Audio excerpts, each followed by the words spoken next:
Step two, we're live. It's live before lock, NFL style. It is Monday, November 18th. We have Monday Night Football. Chiefs technically at the Chargers, but this game is being played in Mexico City, Nolan.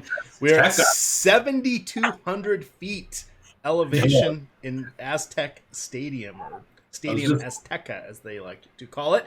And since it is their stadium, we're going to call it that. But how have you been? I got destroyed yesterday in all things Did NFL. you? We need to form a club. I also got destroyed. Had a few good plays, but just could not put the right combos together. My Tampa Bay stacks were just abysmal. Faded Lamar Jackson again because I'm really smart and good at DFS. So just feeling like an idiot. But what are you gonna do? NFL's a tough sport, man. It's tough to get those right combos in. Yeah, and for the people that are a little mad at themselves, let's not worry too much about Brian Hill. He was very, very popular, so that wasn't the reason you had a bad day. I mean, he was like 60% in a lot of things, and I mostly played DraftKings, but he was 60% there. He was on SuperDraft, our sponsor for tonight's show. We'll talk about them in a minute as well. But it was a tougher one, and I don't know. I'm feeling good still going through Thanksgiving because we have a nice robust Thanksgiving slate. Not this upcoming Thursday, but next Thursday, so 10 days from now. Yeah. But things seem a little lean these days, and I've said it on all the shows I've been on. You know, I played about $1,200, lost just over 500, and lost 250 the week before. It's hockey that is saving my season, Nolan. It is Nice. hockey of all things. You just gotta listen to Jake Hari, man. He knows what's up. So yeah, so definitely give that a check out here. We've got some new graphics and such, and I've rearranged my computer, so I have one setting I can't quite figure out. So occasionally you're going to see a little mouse cursor pop across Nolan or I. That's me trying to fix stuff, but I'll get that one squared away as well. But we've got a couple interesting items here for the sorry, I'm blanking on it, for the inactives. So Slim Shady, the real McCoy, is active. That means surprise. Well, not really a surprise inactive. I didn't think he'd be inactive this week. Darwin Thompson. And that is interesting because McCoy was inactive last week, healthy scratch. The week before, he only played, I want to say 6 snaps. In the week prior to that, he had a fumble.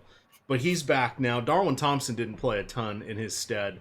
Thompson occasionally returns kickoffs, but Mecole Hardman is the main kickoff returner, so that's really not going to change anything there. But let's start off with McCoy. We have Damian Williams. I guess that's the other news.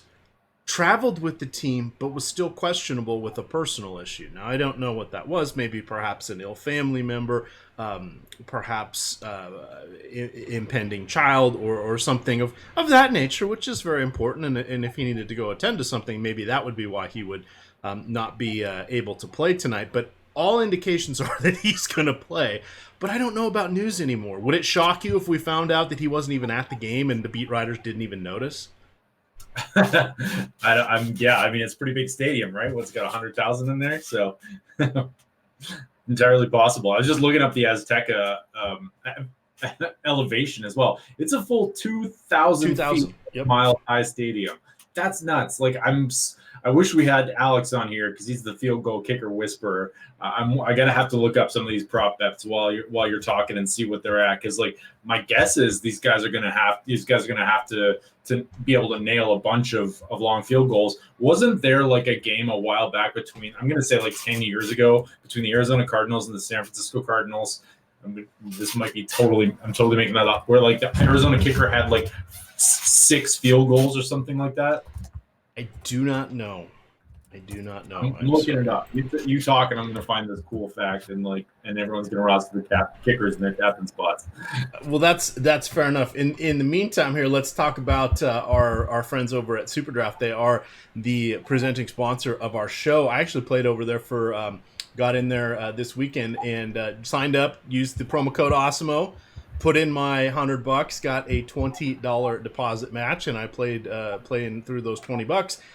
which is very, very nice of them. So I'm going to drop this tracking link in the chat, but I want to tell you how it works because this is entirely different than anything we've seen in quite some time. So if you come in on that link and use the promo code AWESEMO, if you deposit $100, they will give you $20 for available for immediate use. Now, if you don't come in on the link or use the promo code AWESEMO, you're going to get a different deposit bonus, which is less than that $20. So you're going to want to do that. But they have what they call the multiplier game mode. So you can pick literally any player you want, yet no more pesky salary caps. Now, how they do it is they do have position requirements, but you can pick anybody you want. So say, for example, you wanted Christian McCaffrey. He would probably be at 1, but if you wanted Brian Hill, he probably would be at 1.5 because he's less of a player. So you would multiply, if McCaffrey scored 20 points and that was a bad example. If McCaffrey scored 10 points and our friend Brian Hill somehow managed to score 10 points, he would actually get 15 because he had a 1.5 multiplier. So he would have been better than Christian McCaffrey. We have projections for this here at AWESEMO, and it also ties into Fantasy Cruncher. They are running a lot of overlay because in their flagship contest, because that's what they are using as marketing. And they've said, hey, we're going to continue to do this through basketball as well. The other thing that's kind of fun is they do have some single entry contests. They do have some 50-50 type contests as well, but you can stack however you want. The guy who won the contest I was in had a full Cowboys stack, literally everybody from the Cowboys. He had Dak, he had Cooper, he had Cobb, he had Gallup, and he had Ezekiel Elliott. Huh. Congrats to him. Some of those guys had some decent multipliers. Flew by me. I did not win. So again, what did I win this weekend? Nothing. And I did not like it. But there we are. SuperDraft.io. Yep, SuperDraft.io. And SuperDraft as well. With us having projections, I feel like that's a huge edge on the field. So if you're already an AWESEMO subscriber and you haven't signed up yet, go get them, because like the thing about the multipliers is you can either do the math in your head or you can just use AWESEMO's projections, and that's just going to give you such a massive edge on the field in terms of lineup construction, in terms of how to build for the most successful types of contests you're playing. So if you're an AWESEMO subscriber, sign up for SuperDraft for sure. And if you're not, sign up for both. I was right about that game, by the way. Neil Rackert, 2005, 5 field goals, had a chance for the NFL record 6, I think, which has probably subsequently been broken by Tucker or something like that. But there you go. A lot of field goals in Azteca, maybe. So that's a narrative to watch tonight. All right. Well, there we are. That's a big one on that. Let's see. You want to go just kind of hit this by position and cruise on through it? And as well for inactives, one other one I noticed that kind of stood out to me was Blake Bell for Kansas City, who's actually been getting a fair amount of run. I'm not sure what that amounts to for Kansas City, but he's been getting about a 35% snap count, running a decent amount of routes. He's not really much, like he's an athletic tight end that's known for his pass catching abilities, probably used in blocking, but Kansas City runs 12 personnel, 31%, I think. So they do have a lot of 2 tight end sets out there. So if you're looking for maybe a GPP flyer here, you might want to look up James Winchester or possibly Dion Yelder. I don't know. I'm going to look into this. I'm guessing Dion Yelder is the guy to go to, but really, really deep dive, sneaky flyer there with Blake Bell out. Do you want to guess how many targets Dion Yelder has this year? Well, yeah, but Blake Bell's been healthy the whole time. Do you want to guess how many Blake Bell has this year? 4. I believe combined, all tight ends not named Travis Kelce have, I think, 17 tight ends. Or 17 tight ends. 17 targets. I'm not advocating this as a core play. I'm simply saying a one-off PPP. Yeah, we have to talk about it because that's definitely something that can help move the needle and get stuff done. I'm going to jump to the chase and put one on the other side. Andre Patton, wide receiver there for San Diego, who I knew you were going to mention. But if we're going with the cheapies now, I'm pulling out the card. He saw 4 targets last week. Those were the first targets he's seen since week 4. He has played last week 62 snaps, the week before 58, the week before that 37. So he's got 160 snaps. 4 targets, though. That's not very much. He has caught 2 of his 8 total targets for 22 yards, but he has $200 on DraftKings. Yeah. You can get the other All-Stars with him in your lineup. Yeah, exactly. And yeah, he's on the field a lot. Like if you need a low own play, like he's going to be the guy tonight. I'm curious as to see what his utility ownership up is. We don't have him listed as any. That's got to be an error because people are not dumb enough to not play him tonight, right? Like there's got to be an error in the projections there. So I'm guessing he'll probably come in around 10, 12%, something like that. What do you think? Well, that feels about right. From this standpoint, I believe he's actually going to end up being in my main lineup because I'm trying to work in DraftKings. Tonight I had too many things going on, so I didn't get my FanDuel main lineup set. But I've got I'm trying to get Mahomes in, and that will be interesting. So let's start with Mahomes. So he's back, which is nice. Laid down an amazing game in his first game back. He missed a couple weeks. He had a knee injury, came back earlier than expected. I don't expect to see him run. He's still shifty, nimble enough to be evasive somewhat in the pocket, and he's got a quick release. So I'm not worried about him getting sacked, but I don't see any rushing upside, sneaky touchdown, anything like that. But just on his arm alone, with Kelsey, with Sammy Watkins, with Tyreek Hill, let's not bury the lead there. He put up 446 yards last week, 3 touchdowns. Yeah, and like how far, like Mahomes can throw the ball 70 yards on a dime. To begin with, how far is that ball going to travel in this stadium? Like, is Tyreek Hill like they're going to have to play like 2 deep safeties the entire time or something like that to contain him? Because I don't know. I mean, I feel like if they can protect him and he can get behind the defense, Mahomes is going to be able to fire this ball a long, long way.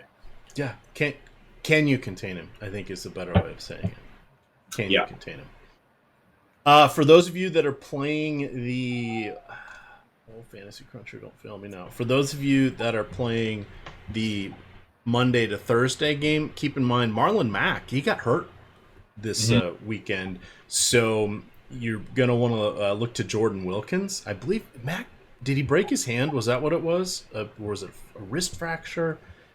Yeah, I think it was something to do with the wrist. Yeah. So in any event, just kind of quickly looking ahead, T.Y. Hilton had not played. He didn't practice at all last week, didn't play. So careful about putting him in your lineup. Make sure you got some late swap availability. But the Colts, a little bit of a mess there. They're taking on the Texans, who, of course, got stomped on there by the Ravens. So I just wanted to put that out because I'm making my lineup for that. But let's get back to the Chiefs. So Damian Williams feels like a nice play. We got he there with the team. He's active. Got to figure he's going to play. He saw the vast majority snaps the last 2 weeks. Over 2/3, almost 3/4. I expect to see that again, even with LaShawn McCoy active, and he is relatively discounted. I think he's kind of a core play at this point. Yeah, I think so too. The Chargers have been terrible against opposing running backs this season. They ranked 30th in DVOA against opposing running backs. They have the 7th most fantasy points allowed to opposing running backs. The most recent 5 lines, they've given up 200 yards to Lindsey and Freeman, 120 to the Steelers. Connor, I think, left that game. Henry, 90 yards. Jacobs, total of 101 yards. David Montgomery, 135 yards and a TD. They've just been torched by backs so far. So he's not like, bell cow status or anything, or like a lock, I think, in the same way that a lot of other running backs would be in this spot. At the same time, like, he's the clear number 1, and his ownership might be suppressed a little bit with this recent news that he was traveling to Azteca a little bit late. And it's entirely possible that he as well as Shady McCoy fly a little bit under the radar tonight. We've been projected right now for 8.6 captain ownership, and we have him at about a 9% chance of being the top play today as well. I should say, what's free today?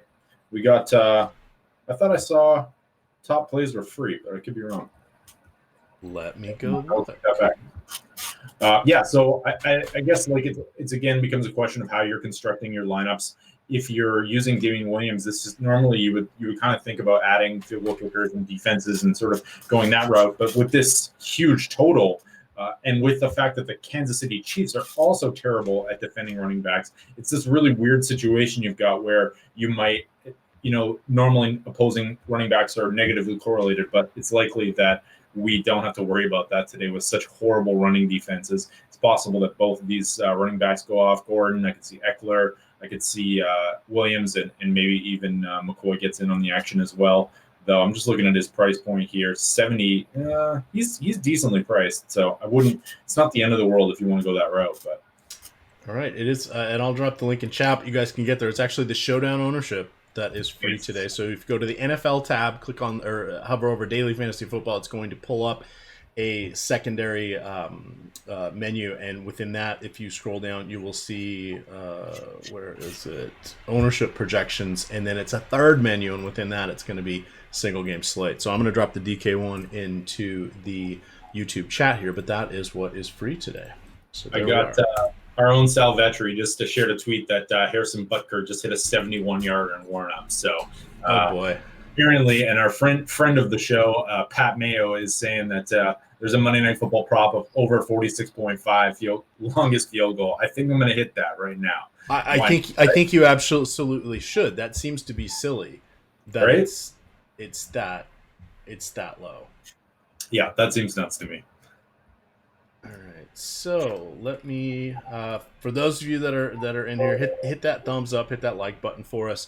We're going to keep talking about this stuff, but we do appreciate it. It helps us continue to bring you free shows. If you want to retweet the tweet to the show, that'd be fine as well. I'm going to drop my link to the Showdown article here for you in chat as well, unless I closed it. I've got it right here. I put in some targets, routes run, snap share, etc., which is kind of helpful to look at and see what's going on. This is the companion piece to the show, which of course we have regardless of whether or not I'm on the shows, but there it is in chat as well. So kind of looking at the wide receiver aspect here, obviously Tyreek Hill is your main guy. Sammy Watkins, good God, always seemingly an in-game injury risk with a hamstring and ankle, whatever. But the forgotten man, Demarcus Robinson, on the field a ton, not getting any targets. Do you know the last time Demarcus Robinson had anything but single-digit fantasy points? The last time anything? Probably the first week that Sammy Watkins was out. Week two. That was the only week where he had double-digit fantasy points, and I think he had 11 or 10.9 full PPR. So anything can happen when Patrick Mahomes is your quarterback, but things are. I don't even want to say concentrated because it's still, even within the concentration, it's spread out between Kelsey, Tyreek Hill, Watkins is next, and then whatever running back's the flavor of the week. So there's a lot of stuff going around there. We can't forget Byron Pringle, the amazing Showdown guy from. Was this the fourth Showdown slate Kansas City? My God, man, right? It certainly feels like it's been a lot. I know last year they were on 6 because they got one flexed, but.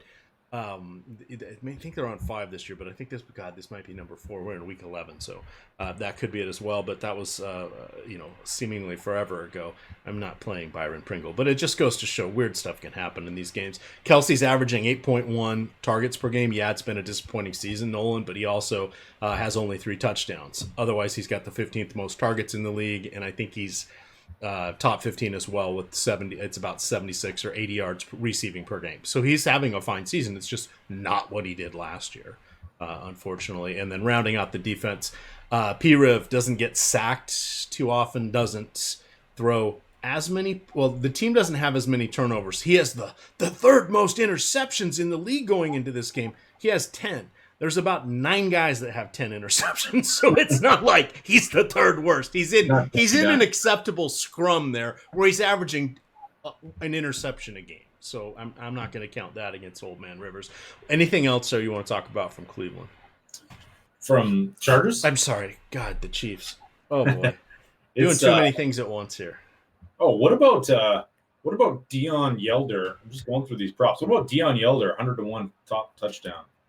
All right, I'll stop now. So I mean, I think in a game like this with this game script, the Chargers may have to throw the ball. You're gonna, I don't really have a hot take on whether or not Rivers is a good play. I feel like our captain ownership, just like as per usual, the quarterbacks outside of Mahomes tonight, the quarterbacks are usually a really good option in the 2 to 6 spot. We have him at a 40% utility ownership, and he is projected to have a 75% chance of being one of the 2 through 6 plays tonight. So my opinion is that according to our data is that Rivers should be in your 2 to 6 spot for the most part. Of course, you're getting some leverage on the field there, according to our projections as well. And then probably not rostering him in the captain spot. We have him projected for 12% ownership in the captain spot, and only are giving him about a 9% chance of him being the top play tonight. So, all right, I'm making my main lineup. This is very scientific. So I want Mahomes, I want Hill, I think I want Rivers. To do all that, I'm going to have to use our super cheap guy, but let's go with Butker first. I can still have 4,300 if I go with Butker, and then it gets kind of sketchy. If I go all the way down and get Patton, Alex Patton, I now have 8,400, and I can have Henry or Keenan Allen. So here's my lineup. Tell me if this feels strong and chalky, because I am the chalky. So this is main, and then we'll finish up here with the Chargers. But I've got Mahomes at captain, Tyreek Hill, Butker. I'm coming back on the other side with Rivers, Henry, and Patton's making this all happen. And I expect 1 target, no catches for Patton. So fair.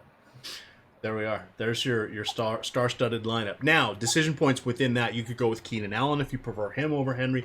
I like Henry, and we'll get to that in just a second. I did not put Melvin Gordon in there. We can look to Gordon. I like Austin Eckler. Problem is he only has like 9 targets over the last 3 weeks, or 11 targets, something in that range. And Gordon has the same. He has 9. So we're not seeing as much with Eckler. Gordon's the last 2 weeks has been phenomenal. He's got, I think, 180 combined rushing yards there, and Kansas City's a team you can run on. So I suspect a lot of work for Melvin Gordon the first 2 drives for San Diego.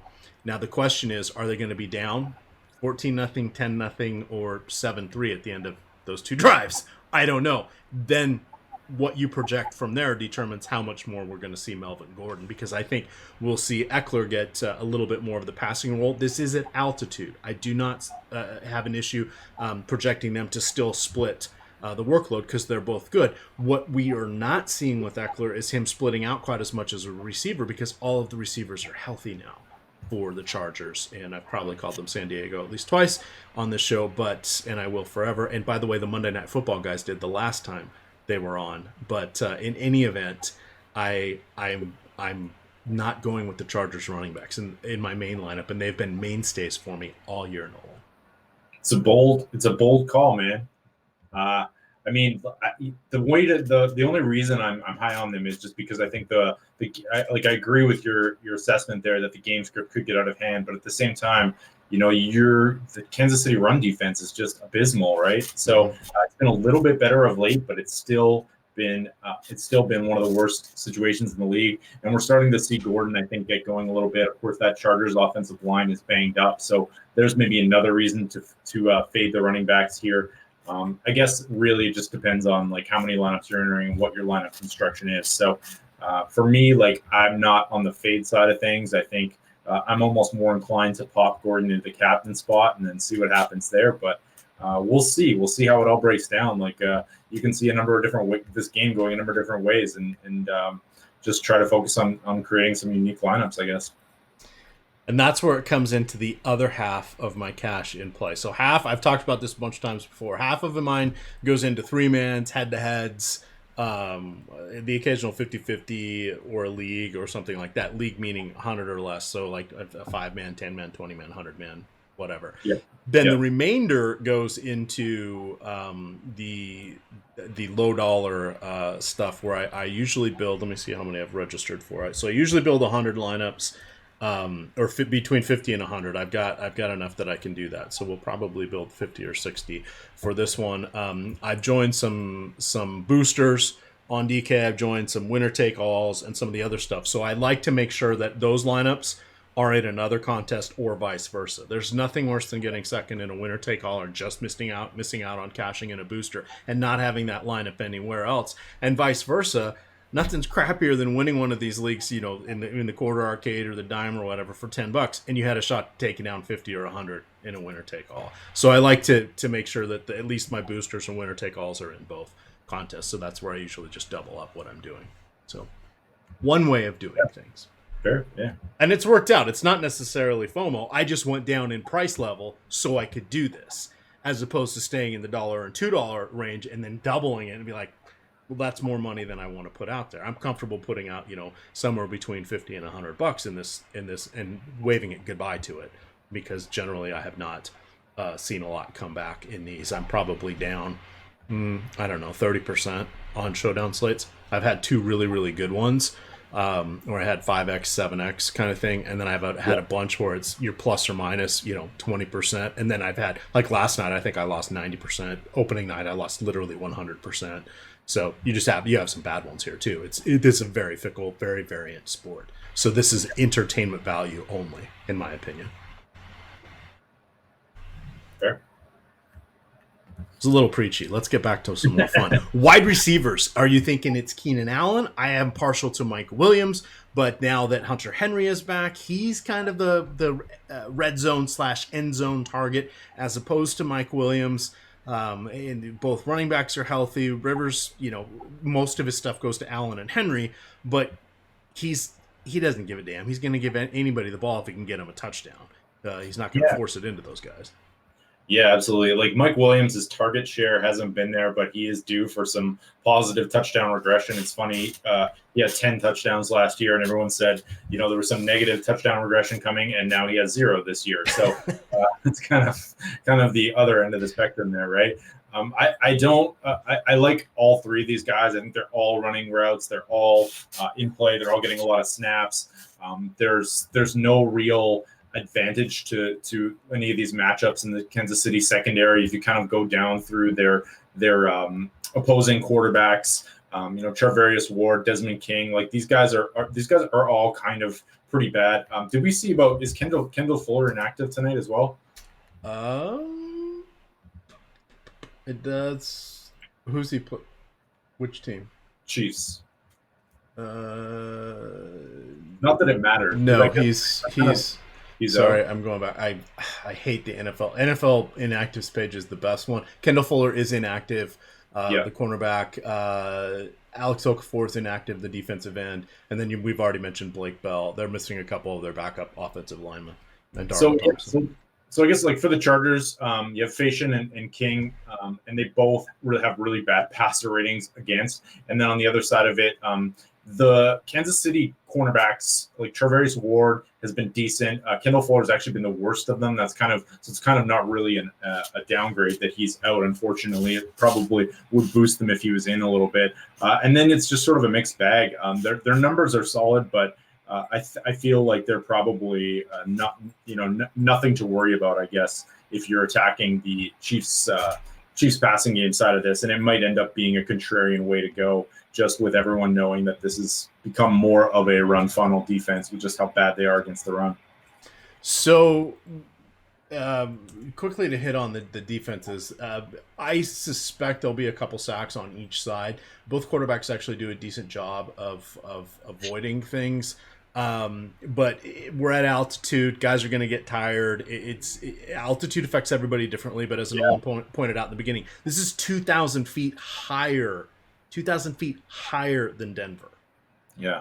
Kansas City did not. They stayed in Kansas City this week. They're at 909 feet elevation. Are they gonna rotate more? Does this mean like more skill position guys might actually see the field? Because Tyreek Hill goes out on a burner route, he might be out of breath, and they may need to take him off the field. That opens up things for Mecole Hardman or for some of these other players that don't really get to see the field a lot. But yeah, I don't know. Like, it's all speculation, right? And it's really tough to get a feel for it. So a lot of guesswork here, unfortunately. Yeah, and one other thing I wanted to point out with the Chargers, they've actually practiced all week at Colorado Springs at the Air Force Academy. And that is still here. Yeah, that's still 2,000 feet below Jesus. the Mexico City. Oh my God. or 1,700. It's a tiny bit higher than Denver, but That's it's nuts. yeah, it's not good because Denver's Mile High City, and I want to say I put it in my article, but for those of you that are driving or listening or not paying attention, or pardon me, or not able to see it, so Colorado Springs is at 6,035 feet. Denver's, of course, 5,300. Azteca Stadium is 7,400. Wow. Insanity.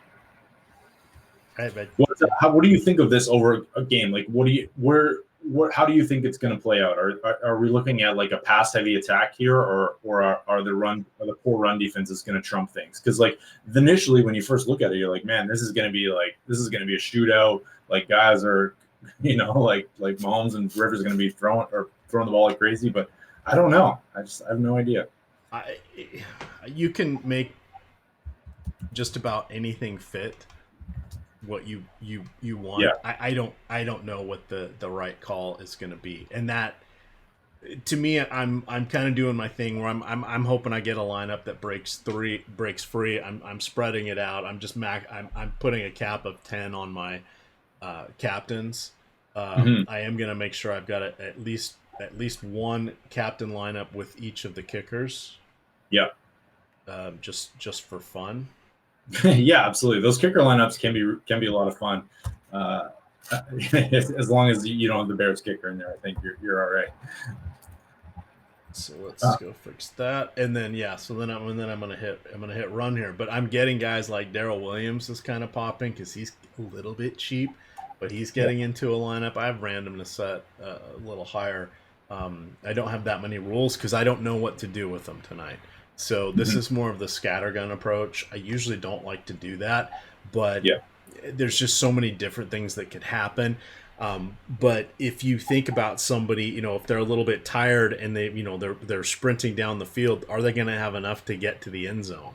I don't know. I was a little surprised there that Darwin Thompson was out because he's one of their other fast guys. So I figured between him, Hardman, Tyreek, etc., they'd always have one of them on the field at all times, just trying to wear out the defense by making them chase them around a little bit or cover them in some fashion. That's not quite going to happen. So then the question becomes, well, did they really want LaShawn McCoy because they're going to try to run a little more? They want just in case anything happens to Damian Williams, they don't want it to be Darrell Williams to be the only real other back there, and they want somebody that's an adequate blocker. Okay, well, that would be the veteran LaShawn McCoy. Doesn't mean he's great at it, but that would be him. This is more of a guessing game than we have in most weeks. Andre Patton is coming in on like half my lineups. Yeah, so this is an extreme stars and scrubs because I'm not capping anything other than my captain MVP slot. So yeah, that's fair. Yeah, he's projecting out really well. Like just running some crunches using Osmo's projection, we do get a lot of Mahomes in the captain spot, which is nice because he is projected well, but he's also projected to have some leverage there from an ownership perspective. So I've got no problem going with Mahomes in the captain spot. It's just really a question of if you're firing up Mahomes in that captain spot, how are you going to differentiate elsewhere? If you're going with Kelsey and Hill, that means you don't have much money left, but it also means you're going to have a pretty chalky lineup to start, right? So you're talking about three of the most owned players. So it just kind of goes contrary to the run first narrative here, and maybe you want to go with like Mahomes and then stacking him up with maybe Shady McCoy, maybe Williams, and sort of get some leverage on the field that way, and hope that maybe they're able to attack through the passing game, but also by throwing to some of the running backs as well. I'm looking. I'm actually getting a decent amount of Tyreek Hill. That's all courtesy of Andre Patton. So makes sense. We will see, Nolan. This will be another one. I mean, last night wasn't very fun, but the whole weekend was not very fun for me. I turned that game off. I had the Bears plus 6.5 or whatever, and like after those two missed field goals, it was like that's it. This is awful. So. Yeah, I don't know. I'm kind of ready to be done with football, and we still have a lot of weeks, and we haven't even gotten to the playoffs yet. So we shall see. I think with all the information out there, the variant sport, the irrational coaching that takes place constantly, it's just it's a bit of a mess. It is. It's a really hard DFS sport for sure, and that's kind of why I do like these showdown slates. Is because there's a little bit more clarity, and there's a little bit less because the player pools are so much small, and the available amount is so much small, and you can actually build your lineups to kind of create a narrative or create some contrarian within that. It's a little bit easier than approaching these slates with these massive slates on Sundays. They're just like so difficult to wrap your head around sometimes, right? Yeah, absolutely. Absolutely. I'm going to get over here and see if we have any questions popping in here or there. We've got, let's see, Andre Patton getting 1 target. Yes, that's about where we're going to set the over-under. 70% of the snaps, 40 routes run, 1 target, 0 catches, right? You can't count on him. I hate to say it, but you're not going to be able to. Former Scarlet Knight, too. Yeah. Got all of that.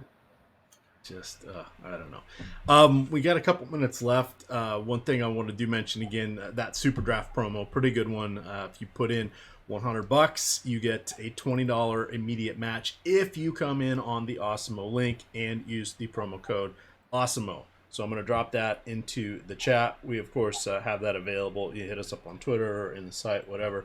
But key thing is Awesemo. And coming in on that link, you'll get a $20 deposit match. If you don't have that, you're only going to get it, or $20 if you put in 100. If you don't have that, you're going to get $10.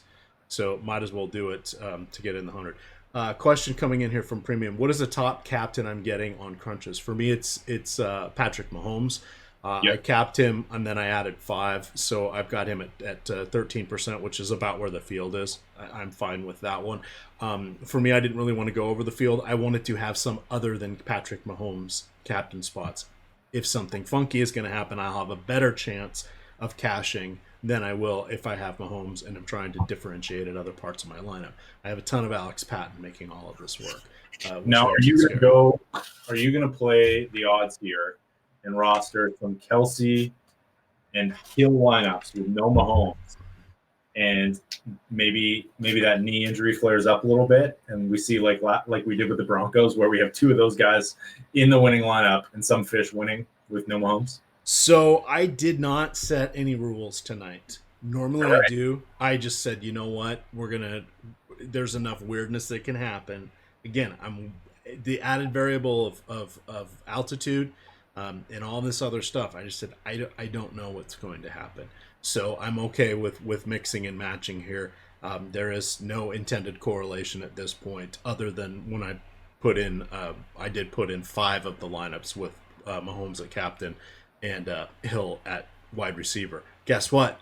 That's what everybody else is going to try to do. So no unique thing there, but I did do that. So I'm a little heavier on Tyreek Hill. Because it wasn't quite getting there, and there's just so much Alex Patton in my lineup right now. But for me, no. And I don't know that that's the best way to do this, but I couldn't come up with a reasonable enough outcome. There are so many outcomes in this game, in my opinion. The likely one, well, yeah, we hope Kansas City wins. Guess what? Any given Sunday/Monday, whatever you want to say, it's not how it works. And as Mike Tyson once said, everybody has a plan until you get punched in the mouth, and then it's what you do from there. I like it. You did something interesting that I have not done yet this year. It's sacrilege. EMAC giving up football. No, but I'm gonna probably just dial my stuff back. We're getting into the holidays. I'll always play it, and I always do the content for it, but I got kicked in the teeth this weekend. It was a rough one, and I didn't win last week either. So, you want to retrench, figure out what you're doing. And my mom's in town. It's her birthday tomorrow. So she's staying with us for a couple weeks. So she's like, why do you have your nose in that computer all the time? Well, you know what? That's an excellent point. Why do I? So I will still be playing, but I will be doing a little bit less.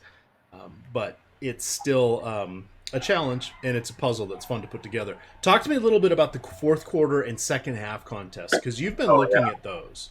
Yeah, so I've been playing them, and I just dabble. I don't get super into it, but I put a few lineups in every halftime, especially if I'm watching the game. And I've noticed that like you can really gain an edge just by crafting the narrative that you think is going to happen. So if a team is down, and like people are not that sharp on them, it's really surprising. But if a team is down, 3 scores going into the second half, well, you're probably going to want to take that team's passing attack and fade the running back, and like just really simple stuff that seems obvious that might not be it as well.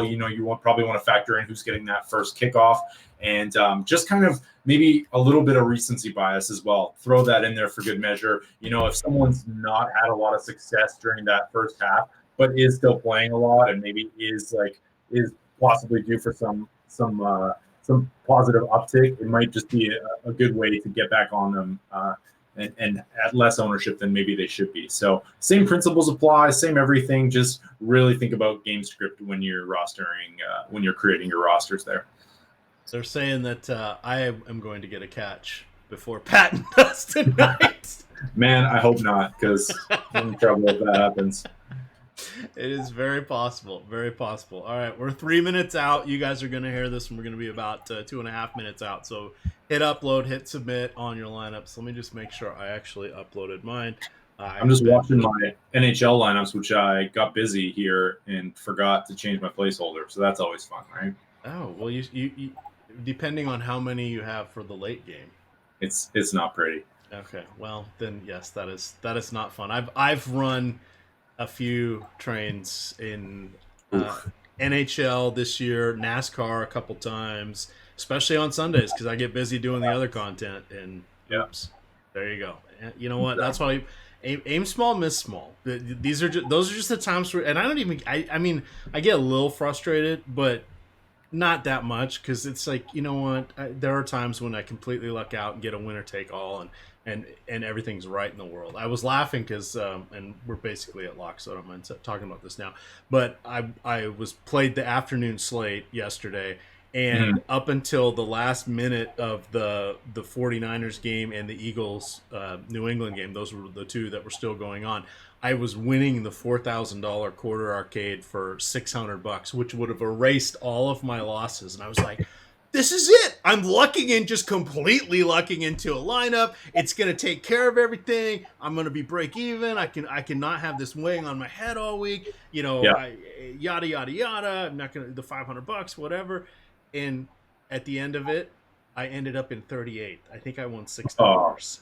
Yeah, it was just, you're just like, well, shoot, I would have rather not seen me in first. That's basically no time left. I had already accepted the fact that I got my teeth kicked in, thought I had a chance, and then felt like I got my teeth kicked in again. So the worst, the absolute worst. There we are. But remember, you got to have fun on this stuff. But that's why, back to SuperDraft, just real quick on that. It's superdraft.io. I'll put that link in the chat one more time. You guys can jump in there. If you come in on the link, use promo code Osmo, you'll get $20 for immediate use in there on their site. If you put in 100, they'll give you 20 with our promo code. Not our promo code, you're not going to get 20. You're going to get 10. So it's an extra $10. But the funny thing is on that is I like it because now I'm like, ooh, this is a different challenge. I want to spend more time. For me, it's solving the puzzle. That's what DFS is. I like the instant gratification. Was I right? Was I wrong? How did my analysis, my read of the situation compare against everybody else's? We get to watch it play out essentially that day. That, for me, is the intriguing thing for daily fantasy sports, and not having to redeposit. I'm not planning on winning. I don't play in the right contests to have 5-figure days, but I think I've had 5 4-figure days this year. So that's not too shabby either. So, at the end of the year, I'm withdrawing and I don't have to redeposit. So that's the key thing for me. So that's where I have fun. DFS, very, very hard. And it gets harder every day. So you want to find where you have a particular advantage. It's like, think of it like this. DFS is like going to the casino. The machine, the mob, the giant maw of the casino has the advantage. We do not. But by being savvy, what can we do to increase our chance of surviving longer? And that's the important thing for me. 100%. All right, so what do we got coming up? Let's see. 2 games for hockey tonight, 2 on Wednesday, 2 on Friday, I believe. And there were 2 on Sunday, but there's a boatload on Thursday and Tuesday and Saturday. Is that correct, Bill?